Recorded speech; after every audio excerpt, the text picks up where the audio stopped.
Hello, what is up guys? Aman from Pesos Smart Page here. Welcome sa panibagong episode. Shout out to all the podcast listeners as well. I appreciate you all. Today, let's compare yung performance ng S&P 500 to the performance of the PSEi the last 30 years. So, dito sa unang tab, we have the PSEi average returns from 1990 to 2024. So, hindi siya exactly 30 years. To be exact, 35 years ito. So, yung count is 35. And, tinabulit ko dito or nilagay ko sa table yung lahat ng year open for every year from 1990 to 2024. Then, yung year high. Kita nyo yan dito. Yung year low. And then yung year close so far. Kasi yung sa 2024 hindi pa yan finalized. So nagtitrade pa tayo and may trading pa until the end of December. So currently okay naman yung PSEi. So this year around 7.70% yung in-increase niya or yung annual change or annual percentage change this year so far kasi nag-open siya ng 6478.52 points and then currently nasa 6977.18 points siya. And this year nga nag-high pa siya ng 7604.61. So that's pretty good.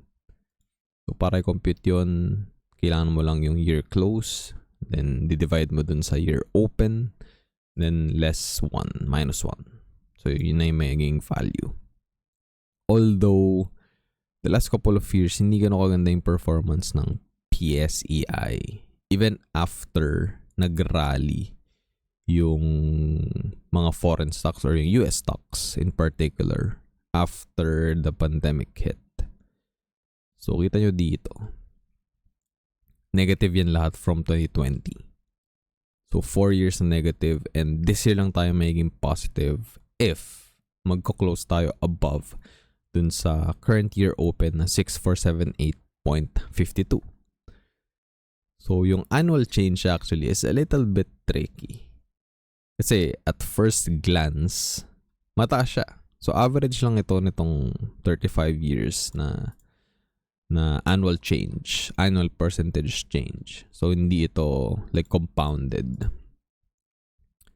in any way. So, hindi siya yung CAGR or compounded annual growth rate. So, papakita ko yun sa inyo later. So, basic average lang siya nitong mga annual percentage change for every year. So, if we take a look at it, medyo mataas, no? 10.37%. Although, it's a bit tricky. So, pag kinumpare natin sa S&P 500, mas mataas pa siya. Bakit ganun? Mas okay ba mag-invest sa PSEi? Not really. Kasi meron lang outliers dito. So, nung 1991 and 1993, sobrang laki nung in-increase ng PSEi. Kasi 630.62 points pa lang siya that year. And then, nag-close siya ng 1154.26. The following year, normal lang yung growth niya. And then, the next year, 1993, nag-open ng 1282.97, nag-close ng 3241.86. So, ang laki nung tinaas. So, alam naman natin hindi sustainable yung mga ganito kalaking increase. Diba? And yung isang reason dito kung bakit nag-rally ng ganito is because nakuha na rin naman to the previous year, nung 1990. So, 1120.76 na rin yung PSEi nung nag-open that year and then nag-close siya ng 653.11. So that is a loss of 41.73%. So kita nyo, bago siya, kailangan dobling percentage yung ma-increase niya para mabawi yun. So, nag-start ng 630 and then naging 1154.26. Kita nyo, kasi nadodoble yung like required na percentage para ma-recover mo yung loss na ganito. Kasi ang laki. And for example, tanggalin natin itong 91 and 90. So, lagi lang natin yung 35. Tingnan natin kung ano yung magiging percentage. So, 9.75 na lang. So, tinanggal natin yung isang malaki na negative or loss or negative percentage. Tinanggal din natin ito. So, now, paano kung tanggalin naman natin yung 1993 din? So, 33 na lang siya. So, magiging 5.19% na lang. So, yun yung performance ng average performance ng PSEi if tatanggalin natin itong mga outliers na to. And kahit pa sabihin natin, tanggalin natin itong mga maraming negative. Kasi ito yung nag-pop yung .com bubble, 'di ba? Sa US. So, sumabay din tayo sa mga negative percentages at that time. So, gawin natin 24. Gawin natin yung average. So, okay pa din. 11.49%. Although, in recent years, hindi ganun kaganda yung performance ng PSEi. If ang gagawin natin is, sabihin natin, basis natin is ako. Nag-start ako mag-invest late 2018. So, ito yung may average. So, gagawin natin 9 na lang ito. F9. So, based on that timeline, negative 2.91% yung performance ng PSEi in the last 7 years. So, that's not good. Lalo na kapag, di ba kung isipin mo, kung long-term investor ka, medyo long-term na rin yung 7 years. Kasi pwedeng timeline mo is 10 years. Ano mangyayari sa'yo in like 3 years? Kung ganito yung performance ng PSEi. Diba, isipin mo, hindi siya worth it. Yung risk and yung capital na nilalagay mo dun sa particular asset na to. And then, hindi naman siya nagpo-perform.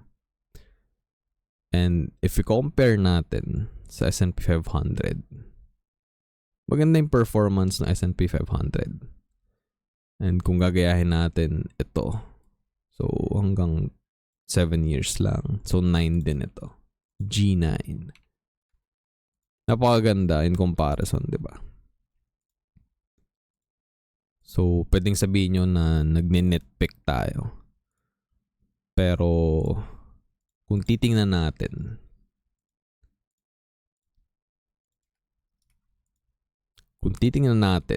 itong up and down years, 20 years na merong up years yung PSEi, and then 15 down years. So out of 35, so simple math, divide mo lang sa 35, 57.14% of the time up yung PSEi since 1990. And then 42.86% since 1990 down yung PSEi. So 5 years lang yung difference nito.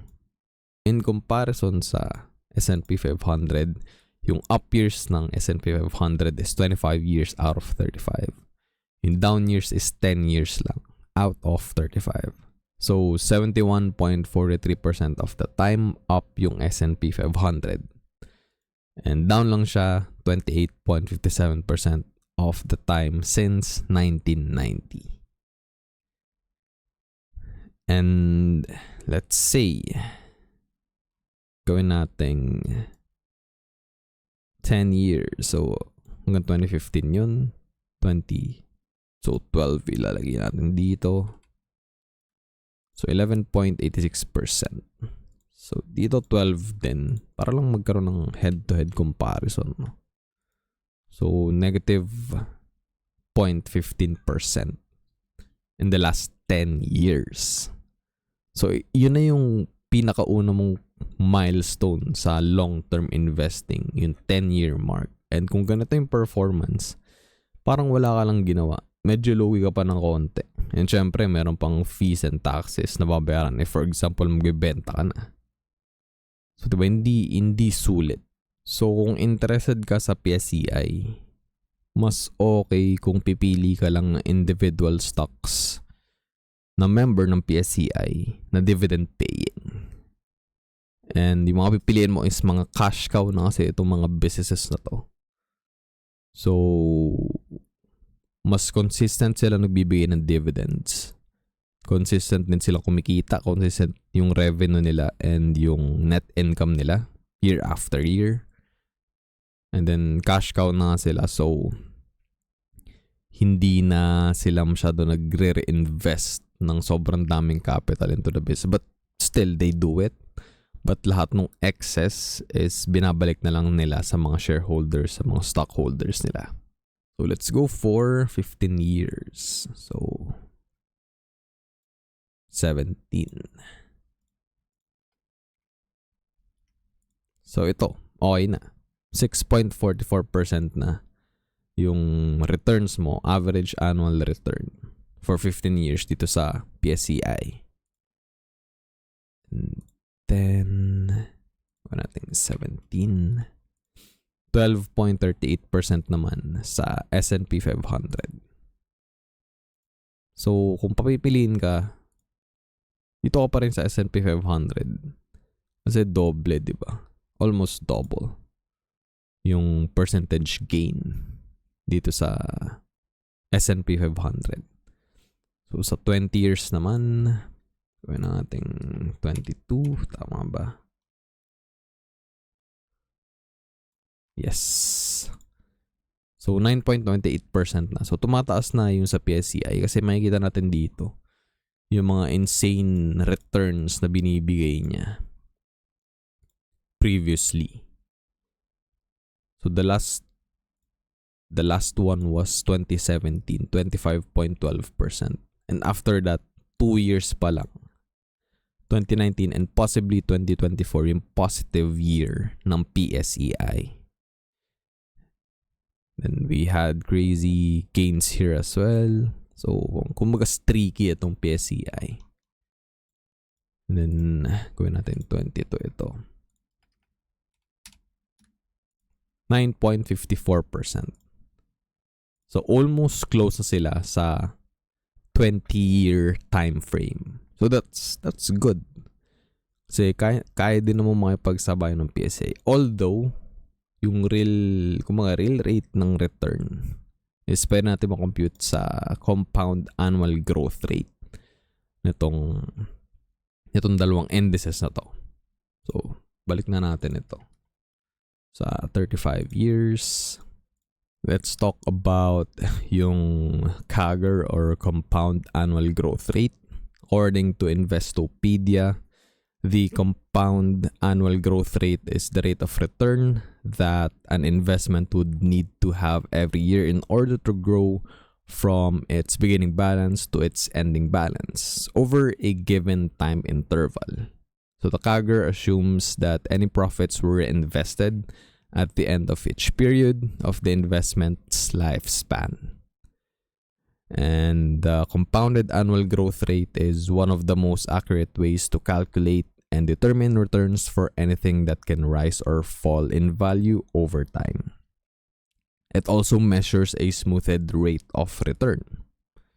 And investors can compare the CAGR of 2 or more alternatives to evaluate how well one stock performed against other stocks in a peer group or a market index. And CAGR is thus a good way to evaluate how different investments have performed over time or against a benchmark.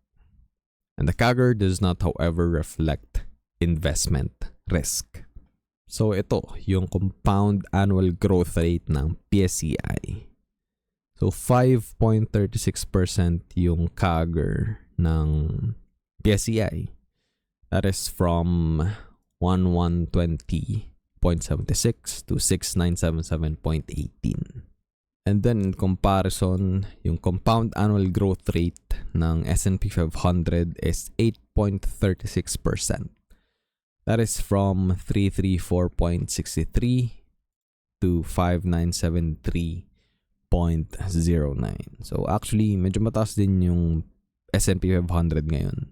Kasi after the presidential election results, medyo nag-moon ng konti yung mga US stocks. And in comparison, bumaba naman yung PSEi or yung Philippine stocks. And nagbigay ako ng insight sa previous episode natin that I posted last week. And ito pa, isa pang ginawa ko dito is pwede mong i-input yung year. So makita mo dito yung annual change. So hindi mo na kailangan mag-scroll down. And yung year high, year low. And dito nakaset na yung all-time high and all-time low. So yung all-time high ng PSEi is 9,078.37. That was back in 2018. So ma-check nyo yan dito. Then all-time low was back in 1990. 516.21. So ma-check nyo yan dito. Nandito siya. Same thing sa S&P 500. So sabihin natin 2013. So this was my first year in college. That was like 11 years ago. Annual change is 29.60%. Accurate naman yan. Nasa yung 2013. Here. And then yung year high, 1848.36. Accurate. And then year low, 1457.15. Then yung all-time high, this year lang nangyari sa S&P 500, 5983.48. Then yung all-time low, same thing sa PSEi nung 1990, 295.46. Andito yan. And then, again, pinag-usapan natin kanina yung up and down years. So, out of 35 ito, out of 35 years. And lastly, tingnan natin kung magkano yung, kung ano yung maging performance kung nag-invest ka since 1990 ng lump sum amount na 1 million pesos dito sa PSEi and sa S&P 500. So, I think that's interesting. So, ang starting capital natin is ito. 1 million pesos. So, G2. Tama naman yan. Then, multiply natin yan dito sa percentage. Negative siya nung unang year. Sadly. Then, syempre, plus 1 para makuha natin yung final amount. So, yung 1 million mo after mo mag-invest sa start ng 1990, pagpatak ng 1991, nasa 582,738 pesos and 50 centavos na lang yan. So, kasi negative 0.41.73% yung ni-return ng PSEi that year. The following year naman, nakabawi ka na. So, by the way, nag-compound to kasi binibase natin yung calculation dito sa previous amount. So, pagka nag-gain ka na, then mako-compound yun. So, for example, dito sa third year, 1992, ang basis natin is ito. So, masasama na dun sa interest na 8.10% yung 66,000 na kinita mo nung 1991. Kasi bumawi ka lang, di ba? Galing ka sa 582,000. And then yung initial capital mo talaga is 1 million. So, essentially, yung kinita mo nung 1991 is 66K lang. Then, sobrang ganda nung naging gains nung 1993. So, 152.68% yan. So, more than nag-double yung portfolio mo. And again, nag-compound to. So, kasama dun sa nag-increase ng 152.68%, yung kinita mo na 152,000 nung 1992. So, yun yung basis natin dito sa formula. So, ito yun. G35, ito yun. And then, multiply natin dun sa percentage plus 1 para makuha natin tong 2.9 million. Then, nabawasan siya nung 1994 kasi negative 16.01%. Then, same thing here. And then, paulit-ulit lang yan hanggang sa bumaba ka na ulit sa kita niyo yung roller coaster ride no nung investing kasi dito almost 3M ka na after year 4. And then taon-taon nakikita mo dalawang negative years, then nag-positive ulit, syempre masaya ka, then biglang negative 40.82%.